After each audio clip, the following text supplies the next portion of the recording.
Okay, here we go. Like I said, there's no reason to take off this dust cap. So there we go. The cone is done and prepped. Okay, so now we are going to prep the basket itself. It's a aluminum die-cast basket that comes with the speaker. And again, you don't really need to take a sander and go right down to the metal. It's not necessary. The glue that's holding this gasket on already has bonded and adhered to this aluminum gasket very nicely, or basket very nicely. So if you scrape this down again, either with the knife, which you can put a little pressure now because you're working with metal on the other end, it's not the paper. There you go. And I usually just get the very edge there and like that, and that's basically what you want to have it look like. I don't know if that's clear enough, but that little bit of excess glue is fine to have, actually, as long as you have nothing loose like this stuff on there. You want to scrape it right down to about that level, okay, and you get it to the point where you can't scrape any off with your fingernail or whatever, and that glue will actually help adhere your new surround to the frame, because this is bonded nicely and the other glue will bond really nice to this, so it'll make a nice strong adhesion. Alright, so I'm going to do what I just did there and clean this entire section, and then the speaker should be ready and prepped for gluing, and I'll show you how that goes. Okay, so here we are. Here is our old foam surround suspension in brittle pieces, and here is the speaker now completely prepped and ready for the new surround suspension. And like I said, on the basket, you don't have to go crazy anal and get out your Dremel and start grinding down to the metal. This is fine. And once you're down to the glue base there, you're good to go, because this is bonded very nicely to the metal, and the glue, like I said, will bond better to this surface. Okay, so we're gonna do that. We're gonna start gluing right away. Like, as you can see, the speaker is free floating right now. Okay, and that's how it should be. Hopefully you haven't damaged your cone in any way, and we're gonna start gluing. Here's the glad I didn't have coffee in there. Here's the new suspension, which fits perfectly. Like I said, Orange County speaker really supplies nice surrounds. They match so close to the manufacturer's specs. They're usually dead on, and this one is very nice. It's like I said, it's a better suspension, I think, than the original manufacturer's suspension. It's a little thicker, but they're not off spec by very much, which means that you're very, very, very close to the original manufacturer's design and specifications. And that's important, because you don't want to start changing around a lot of things. If you got a different type of suspension, like a butyl rubber or something, then you'd be actually changing the dynamics of the speaker. And it sort of has like a butterfly effect. Once you change one thing, everything else starts to change a bit, because the speaker now would have to work harder for the different type of material, because the resistance would be more, etc., etc. You'd actually change the dynamics of the speaker. So that's why I'm happy with this company, because they sell their gaskets and their surrounds actually are very, very close to original manufacturer's specifications, and that's what I like. Okay, so we're going to start gluing, and what we're going to do is we're actually going to glue the inside first. And we're going to let this cure. Once I have it glued on, we're going to let it cure 24 hours and make sure that that is bonded solid before we glue the outer edge. I know it's some guys go, well, you want to rush through it, and then of course you want to get your driver up and running. But I mean, if you want to do it right, and let this set first, and then we'll work on this. Okay, well, the magic of video, of course, the 24 hours will go rather quickly, but I'm going to glue this now. And basically what I use is, you can use a little brush if you like. Dab the glue on the brush and kind of just paste it along like this.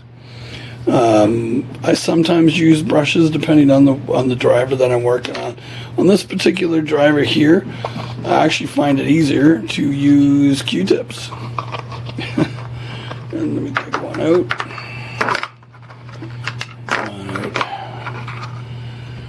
So I put a little dab on the Q-tip and kind of just brush it along and brush it along the edges when I'm doing the outers, and you'll see how I'm doing that. Alright, so I'll get the glue ready and I'll show you how.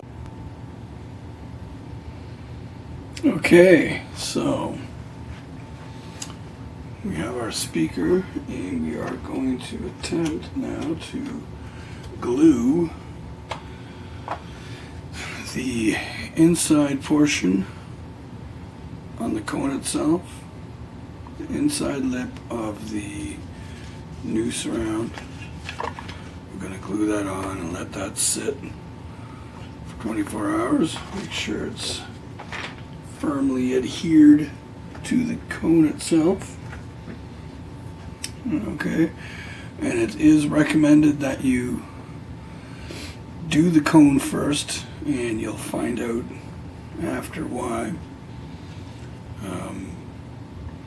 Just because this is the free-floating, moving part. So once the inside rim is glued to this to the cone, it's a lot easier to set it, and that's basically why you don't have to worry about taking off the dust cap and all that other stuff. The spider on the speaker itself, as long as everything's not damaged, will keep it generally centered, and you will be able to compress the cone without getting any rubbing or anything else happening. So let's do this. Like I said, the glue you want, I mentioned before, the glue you want is as a nice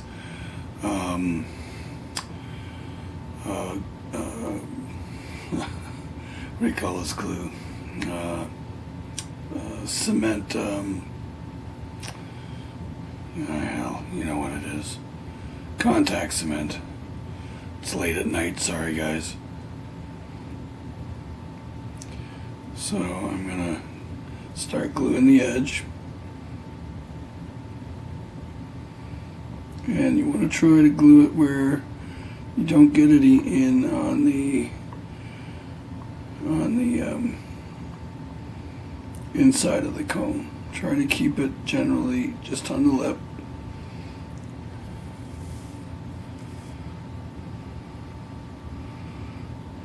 Okay. And you don't want to spend too much time on this. You want to make sure that it's thoroughly coated, but you also want to make sure that it's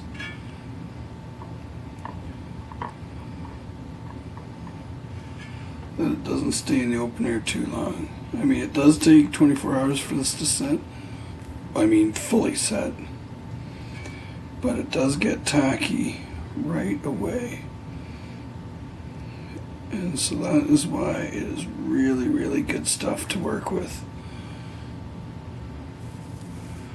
It allows you just the right consistency and tackiness to manipulate the foam surround to make sure you got it perfectly centered on the cone itself. Now you can use a brush or a Q-tip. Doesn't really matter. As long as you have whatever it is that you're comfortable with to apply the glue without making a huge mess.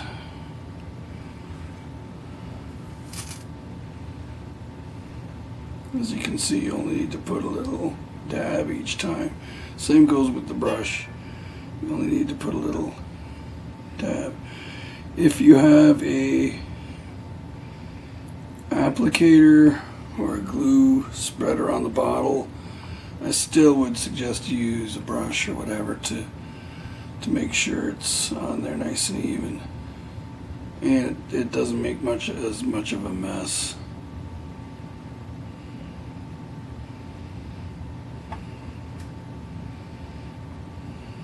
There we go. And so what I'm going to do is I'm going to continue going all the way around, and I'll start the camera again once I have it completely glued. Okay, so it's being completely glued, and the good thing about this contact cement is, like I said, it's got a great consistency for working with. It doesn't, it's tacky, but it doesn't adhere permanently right away. So take an edge and apply it. Okay, work your way around. Just give it a little press down, but not too hard. You don't want to put too much pressure on the cone yet. Just put it in place. There we go.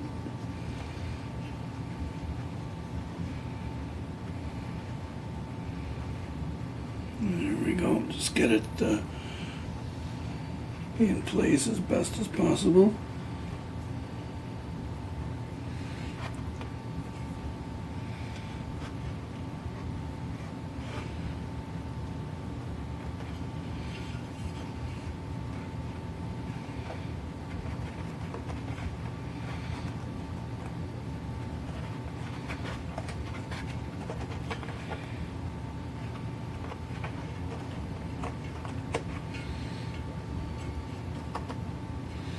You can see now why it's easier to work on the inside of the cone rather than the outside. So you can put your fingers on the inside, you can put one finger underneath and apply a little bit of pressure to get the edge down onto the cone.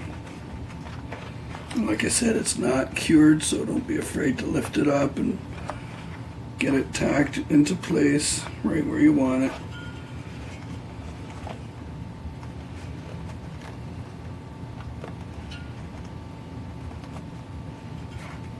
Okay. Try to follow the circumference of the speaker as best as you can.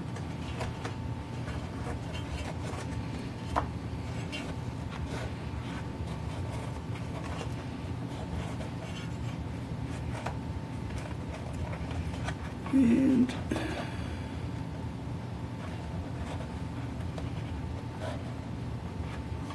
so it's looking good so far.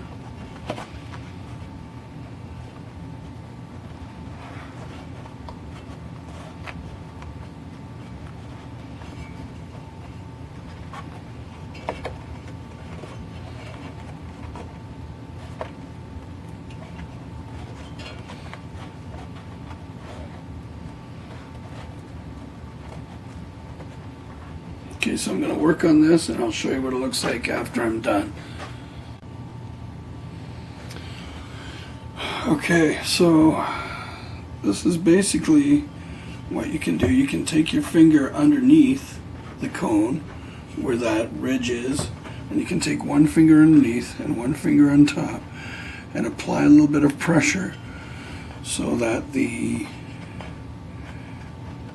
glue adheres nicely and the two surfaces bond properly. So you can work your way around the speaker and you can do a little fine tuning and adjustment and make sure that it's right on the edge where it's supposed to be.